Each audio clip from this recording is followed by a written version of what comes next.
como é que faz para ser um bom cozinheiro? Essa pergunta é uma pergunta que eu ouço e a resposta é relativamente simples, mas que leva tempo. Porque para ser um bom cozinheiro precisa pôr a mão na massa, mas precisa estudar também. Eu, durante o meu período depois de formado, então onde eu adquiri conhecimento, eu comecei a praticar muito, mas eu comecei a estudar muito, ler muitos livros e gastar dinheiro com comida, comendo fora, viajando. E eu sempre tive um apreço muito grande para quando eu viajo em lugares, não nos restaurantes mais chiques, mas eu gostava de ver a referência que os melhores cozinheiros locais tinham quando criança. Onde eles comiam? Qual é a comida típica real, não aquela feita para o turismo? Então, quando a gente entende isso, pelo menos eu posso dar um exemplo assim que eu gosto, que em alguns lugares que eu vou, que são um pouco mais fora do mapa, né? Mas eu tive um período aí no Peru, onde eu fui estudar o ceviche. Eu não queria comer no restaurante do Gaston Acuri, eu até comi para provar e honrar o cara, mas eu queria comer onde ele comeu quando criança, para entender qual é a referência que ele teve. E isso é muito interessante, porque a gente come mais e melhor, né? E tem mais liberdade para ser, não precisa ficar numa postura ali de, né, contenção, pagando alguma coisa, mas realmente está ali próximo, nesse caso o ceviche, né, a mulher cozinhando o peixe que o marido pescou. Então isso no Brasil nós temos vários casos interessantes também, no Acre, no Amazonas, na Bahia, mesmo no interior, no Caipira, a gente tem esses lugares onde a gente come aquilo que é colhido, que é plantado, que é pescado, que é criado.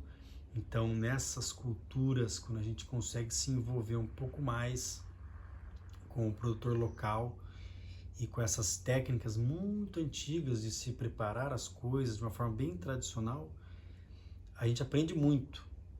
E é interessante também, porque nessa carreira de cozinheiro, muitas vezes a gente quer trazer uma coisa que a gente fala que é fusion, né? De misturar receitas. Eu sou muito bom nisso, na verdade, eu até gosto bastante de fazer fusion, pegar coisa japonesa, misturar com indígena e coisa europeia, né? Fazer essa coisa que é globalizada, faz parte também. Mas a pesquisa ancestral, a pesquisa tradicional é muito importante, inclusive como uma forma de preservar e resgatar a tradição culinária, porque senão a gente perde. É muito fácil perder tradição culinária hoje em dia, porque é muito cômodo comprar tudo pronto e as pessoas não têm muito mais tempo, né?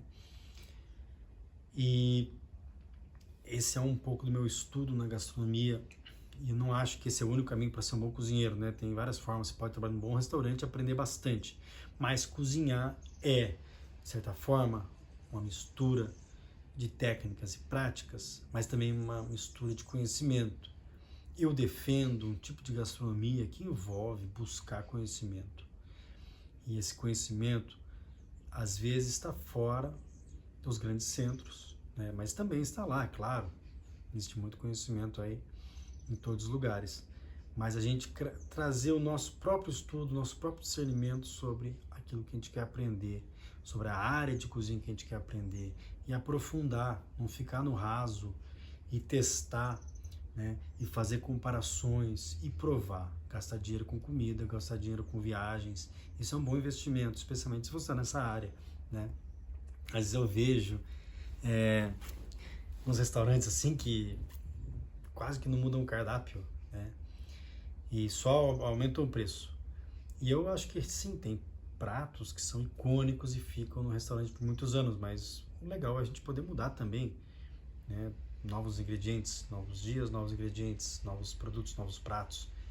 Então eu gosto de realmente criar pratos, criar receitas, embora tenha as minhas que eu mantenho sempre repetindo, mas entender que não existe uma receita que falam essa receita é assim e não pode ser alterada. Isso é muito relativo na cozinha, né? Não existe uma regra. Mas existem receitas clássicas que, se você quer fazer daquela forma, é possível, né? Então, é uma área onde é possível buscar muito conhecimento e leva tempo para ficar bom. Tem gente que fala que são 10 anos para ficar bom. Hoje eu entendo que é verdade. antes, pelo menos assim, eu considero isso uma verdade. Já sabia cozinhar muito bem antes de 10 anos de carreira, mas depois de 10 anos, hoje eu tenho 15, eu vejo que eu sei mais do que eu sabia antes, né? Especialmente tempo de preparo, velocidade, qualidade dos alimentos, mas realmente a compreensão e a assimilação de mais conhecimento, por ter viajado mais, por ter passado tempo nas aldeias, por ter trabalhado nos restaurantes, feito mais eventos, conversado com mais pessoas, lido mais livros. Então o tempo matura, né? Então a gente fica mais sábio com o tempo. Mas para os jovens que querem buscar essa área, o que eu sempre digo, né? Restaurante é importante para a gente ganhar velocidade, agilidade, compreender como as coisas são, mas não é o único caminho da cozinha, não é mesmo. Para mim é um dos piores que tem. Você fica direto com o cliente e tem uma pressão muito grande, muito desperdício, uma pressão que é terrível, muitas vezes, não é todos os restaurantes. Mas existem várias formas de você ganhar dinheiro com a cozinha, evoluir na cozinha, e hoje em dia a internet está aqui para mostrar isso. Tantas formas de aplicar o conhecimento da cozinha para ganhar dinheiro, para sobreviver, para viver bem, né? O importante é gostar do que faz, porque é uma área que gasta muito tempo e leva um tempo para conseguir ganhar bem dentro dessa área se você não tiver uma ideia muito boa, né? Então empreender, que eu considero um dos melhores caminhos para ter sucesso pessoal e financeiro, é empreender, né? Mas para empreender precisa passar um tempo aí trabalhando para outras pessoas para adquirir um conhecimento, para não estragar tudo aí no começo e se frustrar no empreendimento, né? Mas também buscar conhecimento em canais como esse, por exemplo. Se você gostou, segue mais, passo algumas receitas, passo alguns conhecimentos que eu adquiri ao longo da minha jornada como cozinheiro. Um abraço.